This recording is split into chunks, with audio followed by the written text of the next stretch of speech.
في مباراة الذهاب بدور المجموعات لدوري أبطال إفريقيا، تعادل الزمالك مع زيسكو الزامبي بهدف لكل فريق في زامبيا. سجل للزمالك اللاعب مصطفى محمد. وفي مباراة العودة بالقاهرة، فاز الزمالك بهدفين مقابل لا شيء، أحرزهما أشرف بن شرقي ومصطفى محمد.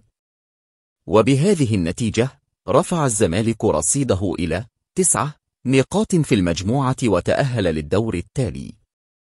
الجدير بالذكر أن المباراتين اتسمتا بالإثارة والندية، وشهدتا تألقا لافتا من بعض اللاعبين مثل بن شرقي ومصطفى محمد من الزمالك.